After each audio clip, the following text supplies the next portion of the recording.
안녕하세요, 똥물리의 에디입니다. 오늘은 오랜만에 내돈내산 지갑 터는 시간입니다. 최근 PC 시장에는 정말 돈 주고 사고 싶은 제품이 별로 없어서 자연스럽게 원기용만 모으고 있었는데, 그런데 마침 멀리서도 똥냄새 나는 제품 하나가 보여서 사봤습니다. 바로 삼성 갤럭시 북6 프로입니다. 아니 에디, 이거 내돈내산이라면서 또 삼성 광고하는 거 아니야? 아닙니다. 제 돈 270만 원을 때려받고 직접 샀습니다. 그리고 솔직히 지금 갤럭시 북6 프로 사면은 호구 소리 듣기 딱 좋습니다. 그리고 왜 샀냐고요? 사실 이건 저만의 강박증 같은 건데, 신제품이 나오면은 아무리 구형이 가성비가 좋아도, 이 디자인이 좋아도 이상하게 손이 안 갑니다. 아마 전자기기 좋아하시는 분들이라면 저랑 비슷한 분들 꽤 있을 거라고 생각이 드는데, 그래서 지금 사면 호구 소리 드는 노트북 정말 돈값을 못하는 제품인지 직접 한번 확인해 보도록 하겠습니다. 자, 그럼 갤럭시 북6 프로 디자인부터 살펴보도록 할게요. 가장 먼저 눈에 들어오는 거는 삼성 로고입니다. 원래는 좌측 중간에 이 로고가 있었는데 이번 세대부터는 상단으로 올라왔죠. 예전에 침착맨님이 이 방송에서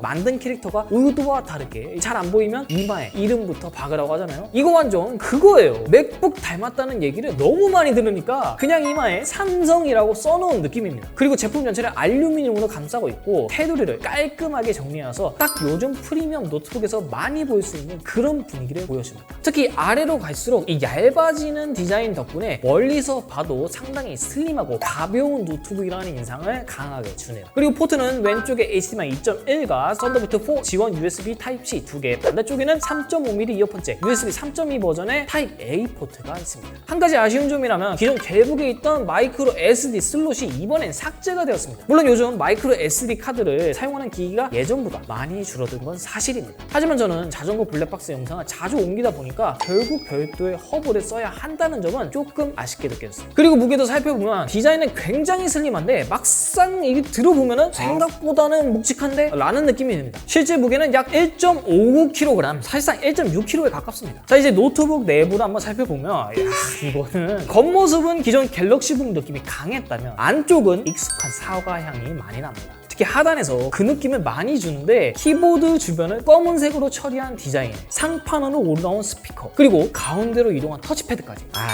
이거는 좀 많이 비슷하긴 하죠. 이렇게 변경이 되면서 10키가 사라지고 10키리스 배열로 바뀌기까지 했습니다. 보통 10키 노트북은 15인치가 넘는 윈도우 제품들의 강점이긴 했는데, 이 부분은 사용자에 따라서 아쉬울 수 있을 것 같아요. 물론 기존의 맥북이나 75배열 키보드를 주로 사용했던 제 입장에서는 손의 동선을 줄일 수 있어서 오히려 저는 이 배열이 좀 더 편했습니다. 그렇기 때문에 하단 터치패드도 키보드 배열에 맞춰서 가운데로 이동을 한 거예요. 심지어 여기에는 햅틱 센서까지 들어갔어요. 물리적 입력이 필요했던 기존 제품과 달리 진동으로 클릭감을 구현했죠. 쉽게 말하자면 맥북의 트랙패드와 비슷한 방식이다 라고 이해하시면 편합니다. 그런데 실제 사용감은 맥북과 꽤 차이가 납니다.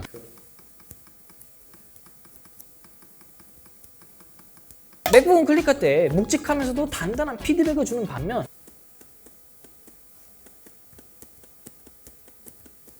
갤럭시 북6 프로는 조금 더 가볍고 통통 튀는 느낌입니다. 심지어 강도를 최대로 올리면 안에 있는 진동 모터가 철판을 치는 듯한 그런 느낌도 듭니다. 그래서 저는 진동 강도를 한두 단계 낮춰서 사용하는 게 가장 자연스럽더라고요. 물론 이 부분은 사용자에 따라서 호불호가 갈릴 수는 있겠지만 적어도 제 기준에선 기존 분리식보다는 훨씬 만족스러웠습니다. 그리고 다시 위를 보면 갤럭시 북6 프로의 가장 큰 장점이 등장합니다. 바로 OLED 디스플레이죠. 아몰레드 2X 패널은 그대로 들어갔지만 이번에는 트루블랙 500에서 트루블랙 1000으로 상당히 업그레이드가 되었습니다. 실제로 사용해보면 이렇게 밝아도 되나 싶을 정도로 쨍한 화면을 보여줬어요. 그래서 밝기 측정을 한번 해봤거든요. SDR 상태에서 무려 500칸델라, HDR에서도 1100칸델라가 넘는 모습이죠. 요즘 OLED 모니터 리뷰하면서 제가 300니트만 넘어도 이제 눈뽕을 즐길 수 있습니다 라고 말을 했는데, 아직 갈 길이 멀긴 하네요. 게다가 색역 수치를 보면은 P3에서도 100%, 차세대 색공간인 BT2020에서도 82%를 달성하는 모습이죠. 반사율도 측정해봤는데 1.61%로 글레어 패널임에도 AR 코팅이 상당히 잘 적용된 모습입니다. 물론 이전 갤럭시 북4 프로와 비교하면은 수치 자체는 조금 아쉬워졌지만 실사용에서 불편할 정도는 아니었습니다. 게다가 전체적으로 밝기가 크게 올라간 덕분에 영상을 보든 게임을 하든 웹서핑을 하든 어떤 작업을 해도 화면에 대한 만족감은 정말 높았습니다. 솔직히 광고가 아니더라도 이 디스플레이 하나만큼은 저는 동급에서 넘사벽이라고 생각합니다. 그렇다면 이제 성능을 한번 확인해볼까요? 제가 구매한 모델은 펜스레이크 기반 코어 울트라 5338H가 탑재되어 있어요. 그래서 간단하게 벤치마크를 돌려봤는데 기배치 점수 이렇고요. 시리벤치 2026 그리고 3D 마크 테스트 결과는 화면과 같습니다. 갤럭시 북 시리즈가 펜스레이크를 사용하면서 성능이 많이 올랐다고 알려져 있는데 울트라 5 등급임에도 확실히 좋은 점수를 보여주는 것 같아요. 게임 성능도 꽤 인상적이었습니다. 트리플 A급 게임인 디아블로4를 옵션에 낮춰 실행한 결과 내장 그래픽만 탑재한 노트북임에도 충분히 플레이 가능한 수준의 프레임을 보여줬습니다. 물론 게이밍 노트북은 아니지만 막말로 5090 쓰는 제 입장에서는 이게 게임이냐 싶을 수 있는데 내장이잖아.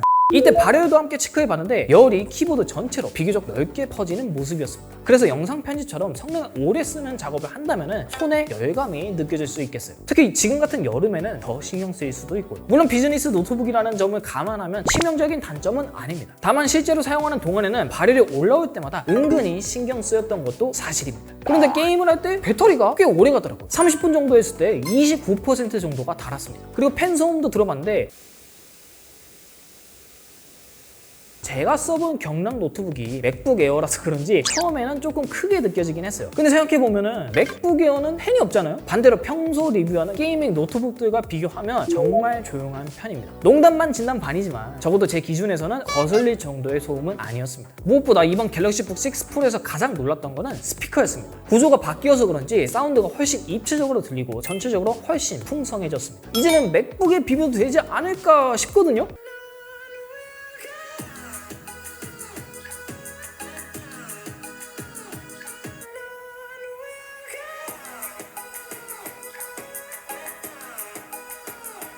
그 정도는 아닌 거. 그런데 결국은 다 여기서 문제가 발생하죠. 바로 가격. 시원하게 말씀드리겠습니다. 이번 갤럭시 북 6 프로는 가성비가 정말 좋지 않아요. 시작 가격 기준으로 보면은 기존 북5 프로보다 약 70만 원 정도 인상이 됐습니다. 물론 최근 진행한 온누리 페스타 덕분에 최강 구매가는 많이 낮아졌지만 그럼에도 북 6는 여전히 가성비가 좋지 않다는 평가가 많았죠. 심지어 얼마 전 가격이 인상된 맥북과 비교해도 가격적인 면에선 여전히 부담스럽긴 해요. 게다가 이거 제가 구매하면서 알게 되는데 이거 디램미스를 썼더라고요. 물론 저도 리뷰를 했던 입장에서 실사용할 때 디램미스 체감하기 정말 어려운 거는 맞아요. 근데 이게 한두 푼 하는 노트북도 아니고 삼성 플래그십 노트북이잖아요. PM9A1 이런 거 그냥 넣어주라고. 아낄 걸 아껴야죠. 그럼에도 갤럭시 북 6 프로를 사야 한다면 저는 무조건 16인치를 추천드립니다. 화면이 더 큰 것도 이유지만 같은 갤럭시 북 6 프로라는 이름을 달고 있어도 구성 차이가 꽤 큽니다. 14인치의 경우 16인치와는 다르게 스피커도 2개를 줄었고 방향성도 기존처럼 바닥을 향해 달려있어요. 게다가 디램미스인 것도 모자라 SSD 추가 슬롯도 없습니다. 이 정도면은 16인치를 사라는 얘기를 너무 대놓고 하는 거 아닌가요? 가격이 오른 건 삼성뿐만 아니라 LG, 애플, 델까지 비슷한 상황이라 삼성만의 문제라고 하기는 어렵습니다. 근데 14인치 이거는